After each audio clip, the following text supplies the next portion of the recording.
Every good player I've ever been around, their warm-up routines, the first thing they do, they get a little loose and they start to get control of the face. So they start hitting little shots.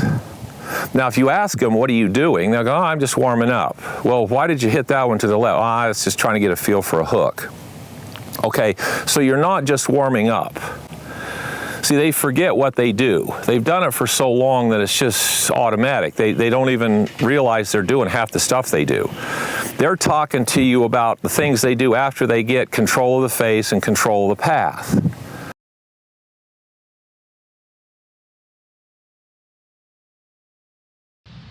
When it comes to swinging a golf club, you're always looking at ways that you can engage or train your hands and what they're supposed to do in your arms. So, we have a cell phone. So if you just put a cell phone in your hands and you hold it and you start to make swings and feel what you're going to have to do with your hands to control the face and make the ball curve to the left, make it curve to the right, make it go straight, make it go low, make it go high. So whether it's a cell phone or a club face, just holding it and feeling how to make it work through the ball becomes a big part of learning the skill of face control in a golf swing. So if all of you came out and just, however, I don't care, I mean, I care, but I could put my hands on the club. I mean, I could put them on terrible. Now, if you say hit a hook, I mean, I could do something with the face. If you gave me a couple of swings with a terrible grip, I could figure out how to make the ball hook with that grip. I could also put that same grip on and I could figure out how to make the ball slice, because all that is face control. Now, we can make a case for a good grip, which I hope you all have, but the game is, can you make that face hit the ball and make the ball curve and go where you want it to go?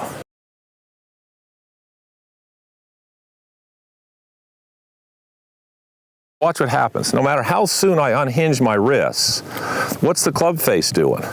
Not nothing. So what makes the face close? It's the rotation in my arms. This is what closes the club face.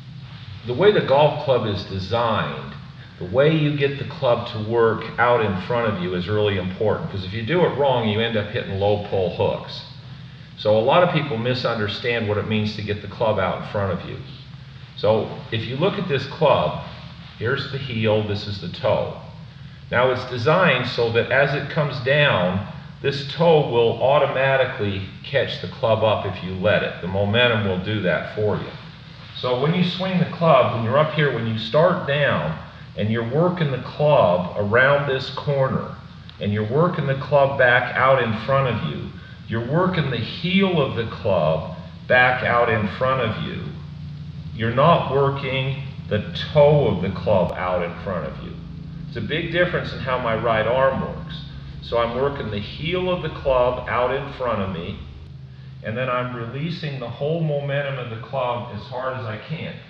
What that does is you can release the club head, and no matter how hard you release it then, from there, you're not going to hit a pull hook.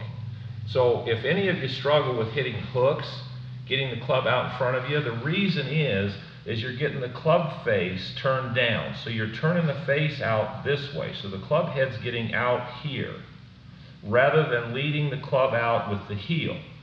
So it's the heel of the club that's leading the toe around that corner and down straight into the ball. Then you can put as much speed as you want, and the momentum and the weight of the club head will stabilize the face, and you'll hit it fairly straight every time. If anybody is trying to do this, if any of you are standing here trying to hold this angle in your wrist until you get right here and then hit the ball, your golf career is history. You'll never be any good with that, because that angle is an effect, not a cause. And what do I mean by that?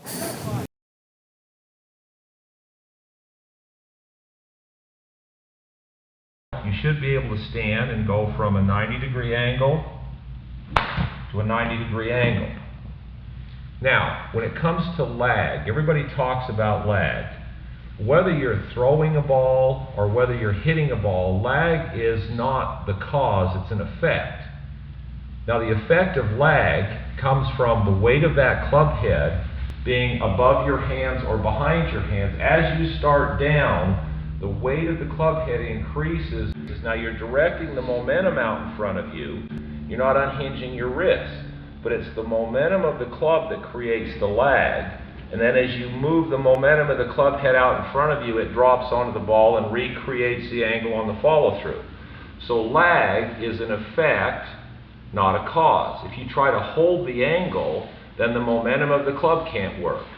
So you swing the club back. As you start down, the momentum of the club works out in front of you. My wrist haven't unhinged.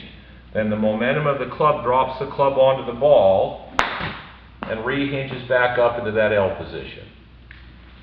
When I watch most of you here, you're not applying the club head to the ball. You're making some kind of a big effort out of your body and hoping somehow that the club face shows up. Nicklaus says he applies the club head to the ball to get the trajectory and curve that he wants on the ball to make the ball do what he wants it to do. He applies the club head to the ball. That's the game.